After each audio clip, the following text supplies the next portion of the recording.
respected faculty members, research scholars, UG and PG students, I welcome you all here on the occasion of this Indian Constitution Day, which department is celebrating almost every year. I congratulate Dr. Zaid Ahmed Siddiqui and Dr. Jan Mohammed Loan for organizing this event. I also take this opportunity to welcome the newly admitted students of MA first semester and BA first semester in the Department of Philosophy. In a very detailed way, Dr. Jan Mohammed Loan has already delineated and discussed the importance and the history of celebrating this Indian Constitution Day on 26 November every year. We all know that on this day, the Constituent Assembly adopted the Constitution in 1949, and after 2 months, it has been implemented as we celebrate the Republic Day on 26th January every year. So, we all know that like in our private domain or personal domain, we require certain norms and standards and laws on which we try to perform our duties. Likewise, in public domain, political domain, or the domain which affects the every individual of the society, we require a set of laws, set of rules, regulations, and that has been fulfilled by the constitution of every nation. So, in that way, after independence, we have also adopted our constitution, which is highly acclaimed globally, because Indian Constitution has so many special features, and it is one of the best documented constitution in the world, because it has adopted the positive elements of so many constitutions: American Constitution, Canadian Constitutions, Australian Constitution, and so many other constitutions. Because the Constituent Assembly has devoted immense time on drafting this beautiful constitution. So the question is, does our constitution fulfills those things which are enshrined in the constitution? Is the writers or the draft committee of the constitution envisioned the idea of liberal democracy, the idea of secularism, the idea of individual liberty, the idea of group liberty, the idea of minority rights? So these are the basic components of every constitution. So as a students of philosophy, it is our duty to judge where we are standing. Another thing is, one set of articles in Constitution is often quoted, which is the fundamental rights. We always talk about fundamental rights. These are our fundamental rights which are given by the framer of the constitutions. But there is always less quoted in our discussion. We discuss very little about the fundamental duties, because the rights and duties are complementary to each other. There are so many fundamental duties which are enshrined in the Constitution. This is also one of the provisions in Constitution that a state will endeavor to develop a scientific temper among its citizens. This is part of the directive principles of state policy. So these are the beautiful elements which we never, or very little we discussed about all these provisions of the constitutions. So as a citizen of the country, as a citizen of this, following this constitution, there is a duty of the institution also, and there is also an individual duty. So as an institution, the court, the judiciary, legislature, executive has their own domains. But as an individual citizen, we have also so many rights as well as duties. Constitutionalism, we require a set of mindset of constitutionalism.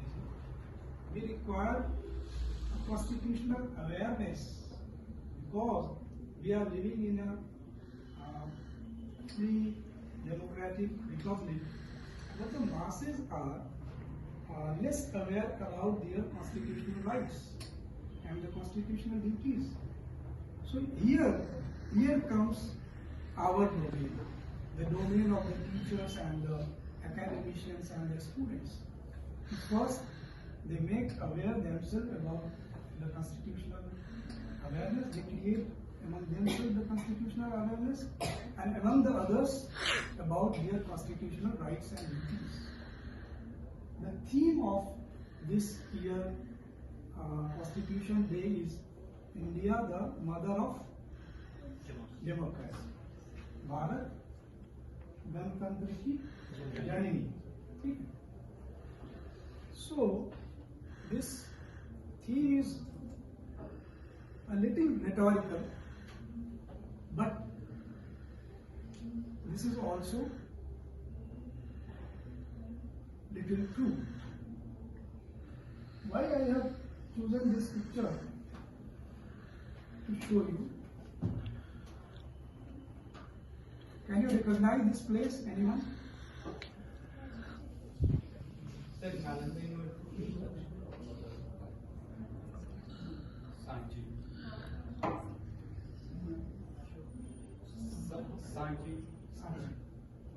Anyone else?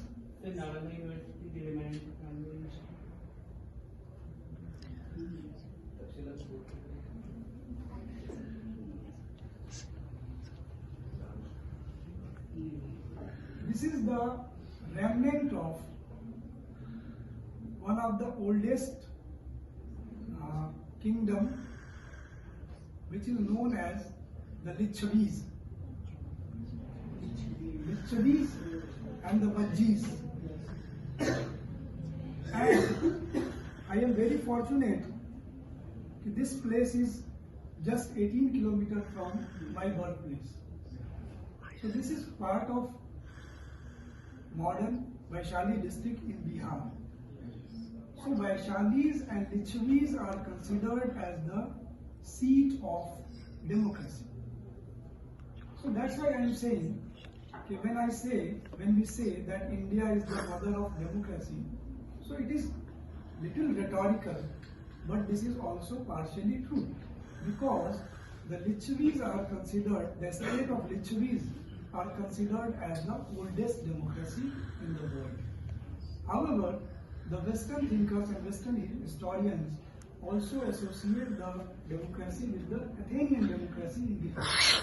So the timing of Lichavis are around 600 BC, just the time of the Buddha, because this place is also associated with Buddha. This is the famous Ashoka pillar, and this is also locally called as Lat, Ashoka ka Lat. And this is Ashoka pillar, and this mound is a monastery, and this very place is known as Kolua. So Kolua is that place where Buddha himself came and spent a few rainy seasons there. And one story is also associated with Buddha that a monkey king has offered him honey at this place in Kolua. Okay, so the reason to show this picture is, and this picture I have taken in 2019 when I visited. I will also show you one more picture.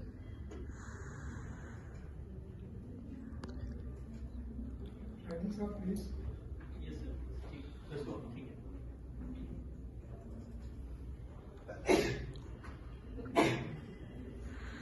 This is also Rajgir. this. Rajgir. No, this is not Rajgir. This is Aman Vaishali. Okay. This is Aman Vaishali. This is also very near to that Kolua. This is also part of the Lichvis. This place is also part of the Lichvi kingdom. So why I am focusing on Lichvis? Just because of that Lichvis were the seat of democracy. It is considered that there were so many small tehsils and jagidar, and they all come together, they discuss things, they make policies. So in that way, Lichvis were just like the current representative form of democracy, where the representative from every panchayat and small locality come there and discuss things and they make policy. And I will also mention here the name of Amrapali. You all may have heard the name of Amrapali. अगर नाम नहीं सुना है तो Amrapali film जरूर देखी होगी, अगर वो भी नहीं देखी है तो जरूर देखिएगा. So you go and watch the film Amrapali featuring Sunil Dutt and Vajanti Mali. So Amrapali was the court dancer of Lichvis, and that film depicts why Amrapali is famous. It is not, she is not famous just because of a dancer, because the one feature speciality was she was the court dancer, and the most important thing is related to Amrapali is she transformed herself from a simple dancer to becoming a Buddhist nun. So that's why she is historically significant. So these all are part of the Lichvi kingdom, which is considered as the oldest democracy in the world. And I am blessed that I belong to that place. So that's why I spend some time on these two pictures. So in that way we can be proud, we all Indians, that India is the seat of oldest democracy. So, but that was our past. That was related to the ancient history. But what is the current status of Indian democracy in the world? Where we stand with the vis-a-vis the liberal concept of Western democracy? So whether our constitution fulfills all those criteria of democracy, and what written in the text and what is implemented in the policies, whether there is a dichotomy, a contradiction in those aspects. So we must celebrate Constitution Day, but we must also question these issues on the Constitution.